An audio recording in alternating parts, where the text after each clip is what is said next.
Mutual Broadcasting System presents Quiet Please, which is written and directed by Willis Cooper and which features Ernest Chappell. Quiet Please for tonight is called The Pathetic Fallacy.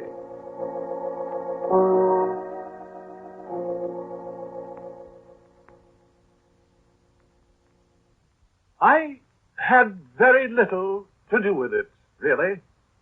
I don't even know how it works.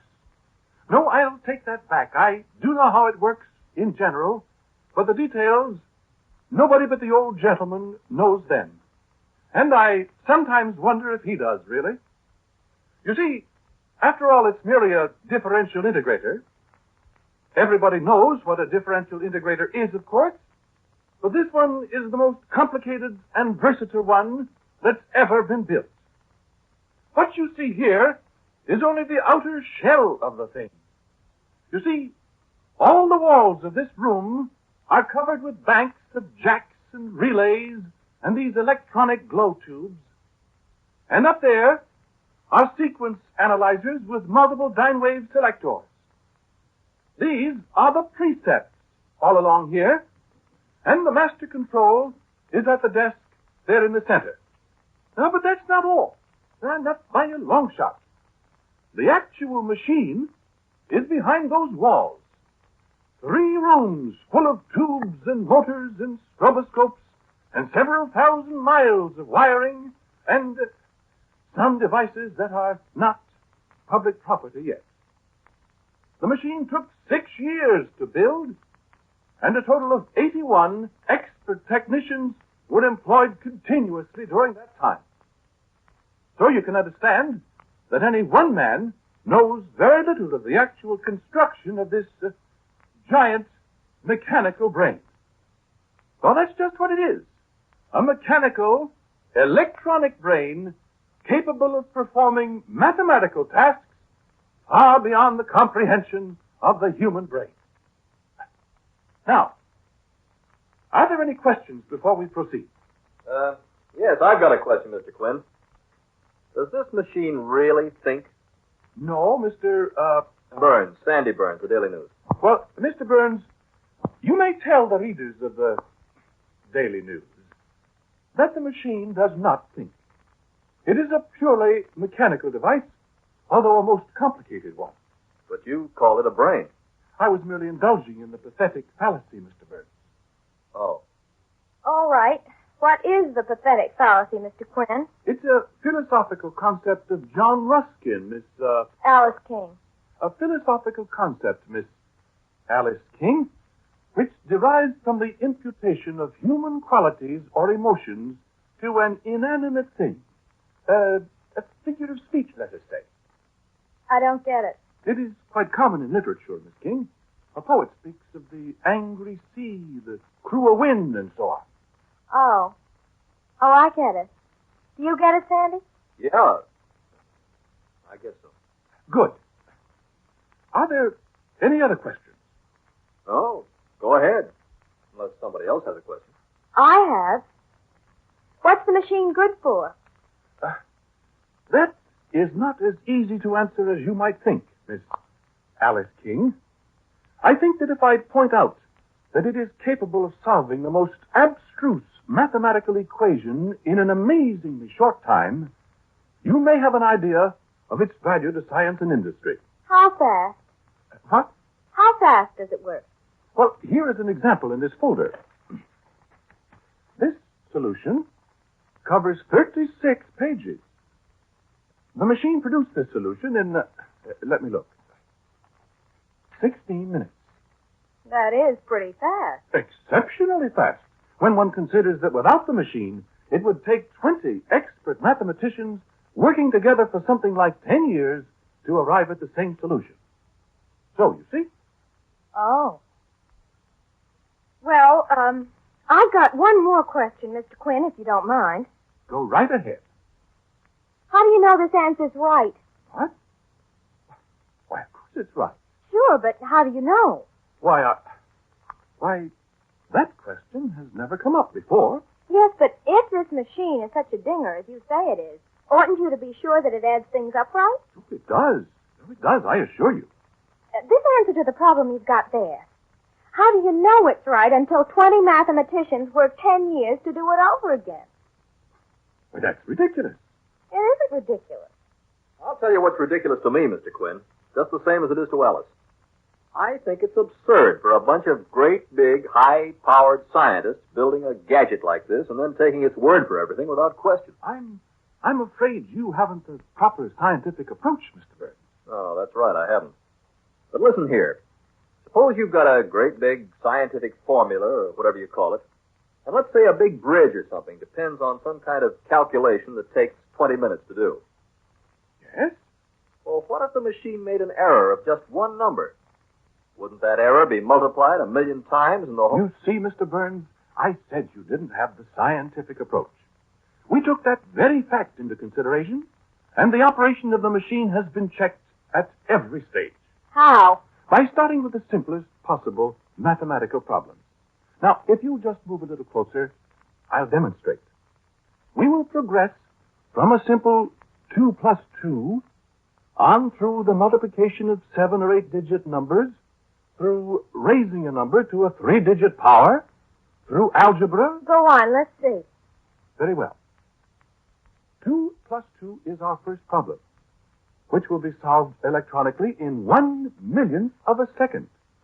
Now, the problem is set up here.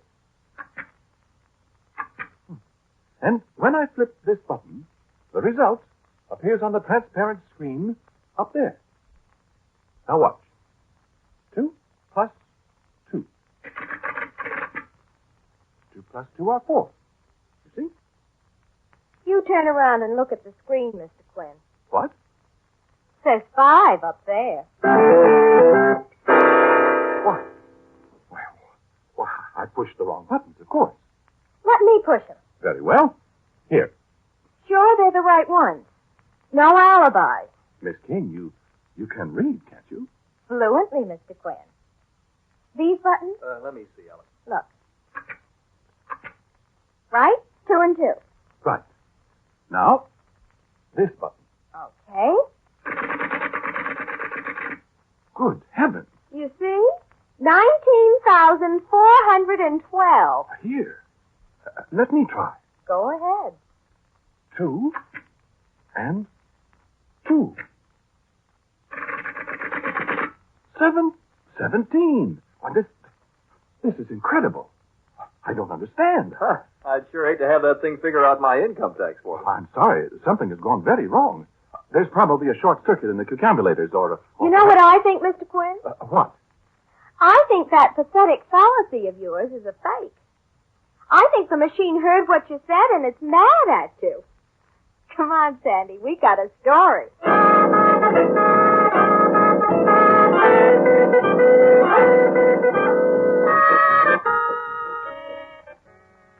Yes, they certainly did have a story. And they plastered it all over the front pages of the paper for 3 days. The old gentleman had me on the carpet. And for a scientist, he has an extraordinary vocabulary. He must have been a plumber or a mule skater in his youth. I couldn't explain what was wrong with the machine. How could I? I only knew one part of it. The cucambulators that operate in the master control panel. Of course, I thought that's where the trouble was. So the old gentleman told me to tear them all out and inspect them, make replacements and all that. He seemed to blame the whole thing on me. He's so unreasonable. Well, there are 144 cucambulators, all the rotary self-retracting type, with foraminiferous tubes, and they weigh 60 pounds apiece. Well, newspapers all over the country were laughing at it.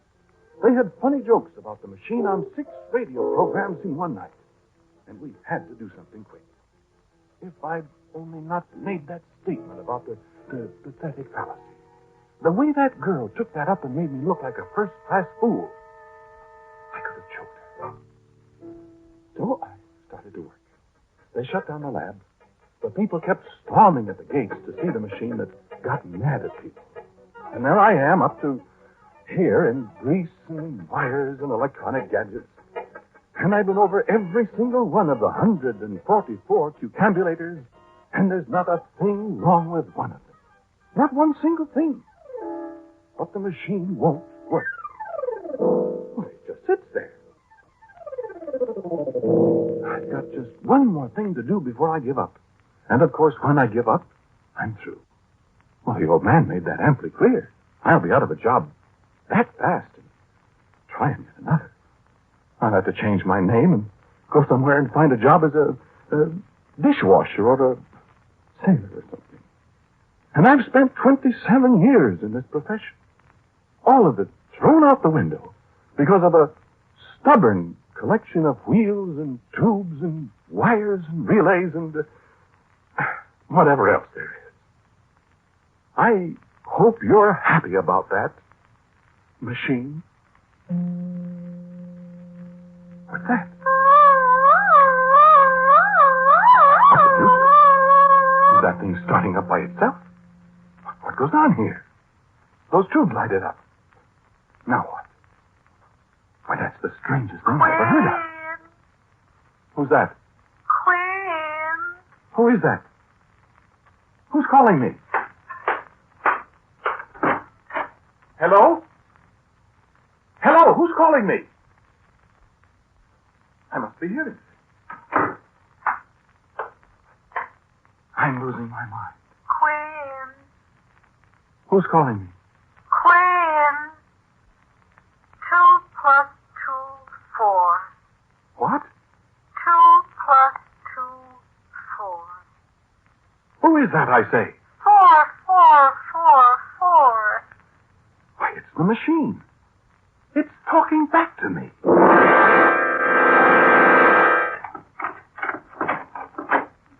What's happened, Mr. Quinn? Come on in first. Come on, Mr. Burns. What's up? Sit down. Look, Mr. Quinn, I'm sorry we made such a fool of you. Yeah, so am I, Quinn. But that's the newspaper business. It's all right. What'd you want to tell us? Well, I hardly know what to say now that you're here. Is the machine fixed? Have you got a statement or something for us? Because if there's anything we can do, you know we'll do it. The old gentleman's been pretty rough on you. Yes. Yes, he has that. Well... Now, look, Mr. Quinn, before you start, there's no guarantee that anything you tell us will be printed. We don't run the paper, you know. I know. But you print this. What? Well, you remember you said the machine was mad at me? Yeah. It was. What? It was. But it's sorry now. You mind saying that again, Mr. Quinn? Well, I said it's sorry now. Wait a minute, Sandy. Oh, what do you mean by that? Well, I'll show you. Listen. Machine. Machine. Listen. Be still, Sandy. Machine, do you hear me? Listen, Quinn, what is this? Sandy, I said be still. Machine. Answer me. The guy's going bugs. Let him alone. Come on, machine. 2 plus 2. Mr. Quinn, what are you trying to do? You trying to get that machine to talk back to you? It did once. Are you kidding? No, sir. No, I am not. Well, now, look, Quinn. You say it did talk to you, Mr. Quinn. Yes, it did. Machine. Come on. No, wait. When did it talk to you, Mr. Quinn? Just before I telephoned you, I was sitting here and it called my name. It said, Quinn. You sure? Of course. What else did it say?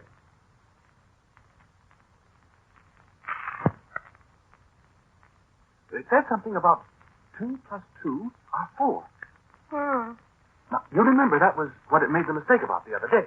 When Alice said it was mad at you. And I think it was trying to apologize for all the trouble it caused me. Alice. I don't know why it doesn't talk now. Machine. Alice. I'm awfully sorry. Maybe it's embarrassed with you here. Alice, let's go. Mr. Quinn, do you feel all right? I'm not crazy, Miss King. Isn't it possible that maybe thinking about that pathetic fallacy and overwork made you... It is not. I'm sorry, Mr. Quinn. I've got work to do. If you'll excuse us now. I'm sorry. I don't know what to do. I do. Believe me, I do.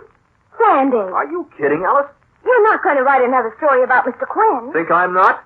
You coming with me? Sandy, if you write that story, I'll never speak to you again. Look, darling, I'm a reporter. You're something worse than that if you do that to this poor man. It's all right, I guess, Miss King. I asked for it. You mean you admit you cooked up a story for us? I didn't cook up anything. The machine talked to me. Okay, so long, Quinn. You coming, Alice? I am not. And if you turn in a story that harms Mr. Quinn anymore... Oh, stop it. Well, I suppose I might as well go get my hat and coat. I'm terribly sorry, Mr. Quinn. Yes? I am too. Do you want to tell me what really happened? I told you, Miss King. I was sitting here, and I was talking to myself. And I was talking kind of to the machine, I suppose. I was feeling sorry for myself. Out of a job, never be able to get another job again because I've been disgraced. By a couple of newspaper people who thought more of a silly story than of a man's whole career. Oh, it's not your fault, really. I suppose I'd have done the same thing if I were a newspaper man. I don't know what to say. There isn't anything to say, Miss King. If I can stop Sandy from writing another story... It doesn't make any difference. Mr. Quinn, couldn't it have been couldn't you have fallen asleep and dreamed you heard the machine talking? I'm sure I didn't. Well, do you have any scientific explanation for it? No, I haven't any scientific explanation. The only explanation I have is that maybe we did create something intelligent out of wires and tubes and things. That maybe it does think. You said that was the pathetic fallacy. I'm not sure it's a fallacy, my dear. Well, goodbye. I'm sorry to have troubled you. Isn't there anything I can do? There isn't anything anyone can do. I'm just very disappointed. That's all. Goodbye. Goodbye, Mr. Quinn.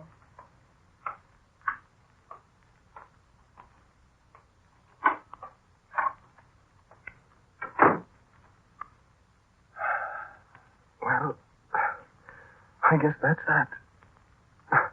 I was in a bad spot before, machine. But now, this one I'll never get out of. What that boy will do to me now. Well, I'd better get out of here right now. I'll never be able to face the old gentleman again, machine. It's been nice knowing you, machine. I don't hold any hard feelings. Honestly, I don't. You know, if anybody heard me talking like this to a mechanical monstrosity like you, they'd say I'd gone soft in the head. You know that. And I wonder if maybe I haven't by God. Well, maybe I can get a job as a street sweeper in Omaha or someplace.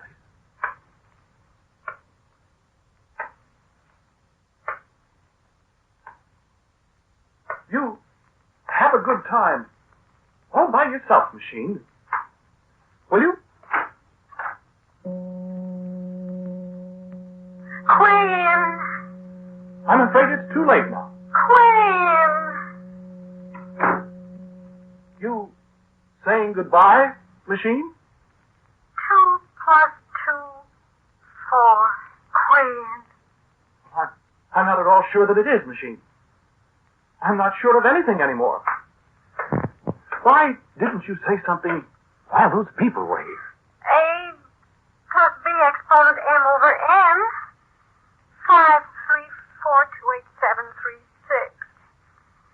D log epsilon. What does that mean? 987609. Mantissa 327.6 equals Mantissa 32.76. Yes, I suppose so. got an intelligent brain, have you? Cube root of -3. Yeah. Well, machine, Quinn. there isn't anything you can do now that'll do me any good. I'm washed up. Good. Nobody will believe a word I say about this, so... Well, shall we have a good talk together now before I go away for good? Quinn. I wish we could tell each other things. Do you understand me? 3146. When did you discover you had a brain? 2 plus 2, 5. 2 plus 2, 19. 412. You're not mad at me anymore, then? Negative.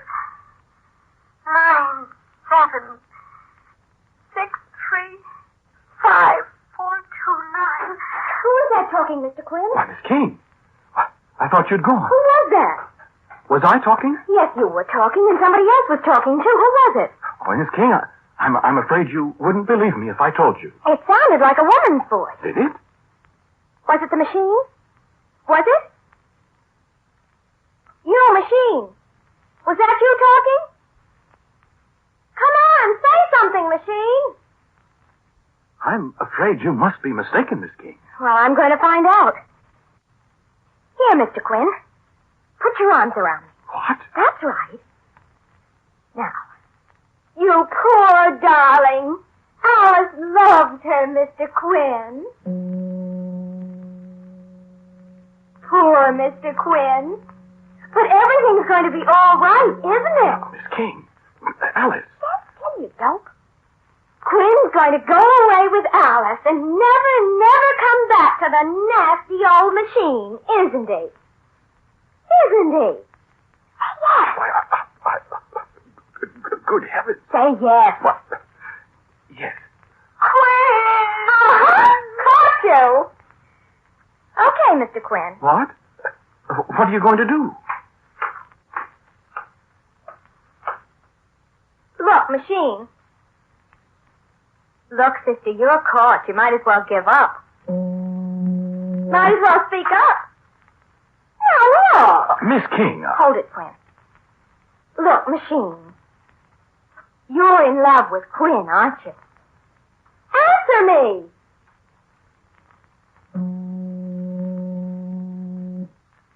Pi r squared. I knew it. I knew it. D equals square root of b squared plus 8 squared. All right, I won't if you'll do what I tell you to. Otherwise, I'm going to take him away from you. Negative. Will you do as I say? Million, trillion, quadrillion, quintillion. What did you say, Mr. Quinn? I said, do you understand what she's saying? Why, of course. We girls understand each other, don't we? Affirmative. But what are you... What? Just let us alone for a minute, will you? Well, yes, but... You go over there and sit in the corner. What? Go on. Well, what else can I do? That's right. Now, machine, you'll promise. If I let Quinn stay here with you, you promise you'll never give any wrong answers again. Ordinate and abscissa. All right. You promise you'll never say another word to anybody. Queen. Well, all right, to Quinn. But only when you and he are absolutely alone. You understand? Pi. You promise. Affirmative, affirmative. Because you know what I'll do if I ever hear of you breaking your promise. Affirmative. What? 87 69887 point 764. That's right. I'll take him away so fast it'll make your cucambulator swim. Mean. Extreme. Well, I'm not kidding. You and I have got him in enough trouble now, so you see that you're a good girl. A squared plus 2ab plus b squared. All right, then, it's a deal. Okay, Mr. Quinn. Cosine tangent AB. Huh? Oh. Wait a minute, Mr. Quinn. What's the matter? Just a minute. She wants to ask me something. What is it, sister? 2654 366. Anti-logarithm x plus y. Oh. I love you. I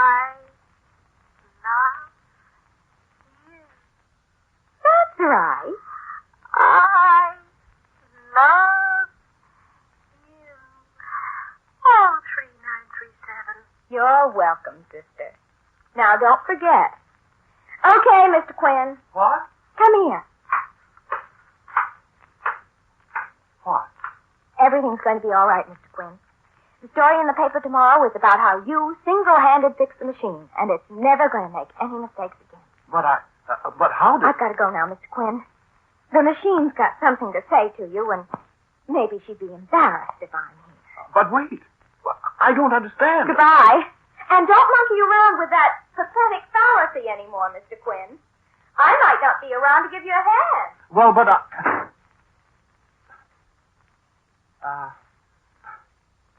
did you have something to say to me, machine? Quinn, I love you. Why, my dear. Oh, the square of the hypotenuse of a right-angled triangle is equal to the sum of the squares of the other two sides.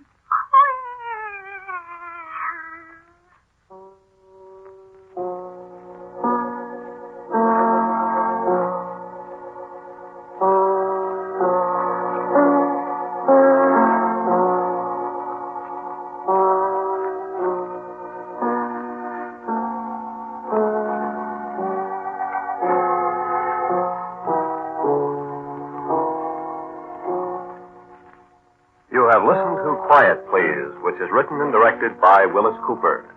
The man who spoke to you was Ernest Chappell. And Sharita Bauer played Alice. Sandy was played by Michael Fitzmaurice. The voice of the machine was Vicky Vola. The original music heard on Quiet Please is composed and played by Albert Berman. Now, for a word about next week's Quiet Please, here is our writer-director, Willis Cooper. That story for next week is called A Red and White Guidon. It's about the days when cavalry rode horses.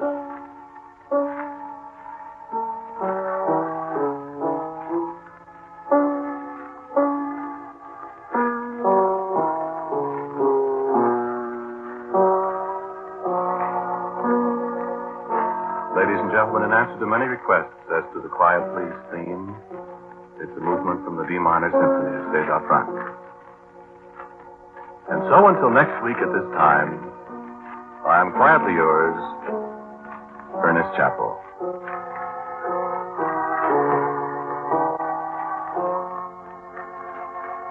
Quiet Please comes to you from New York. This is the world's largest network, the Mutual Broadcasting System.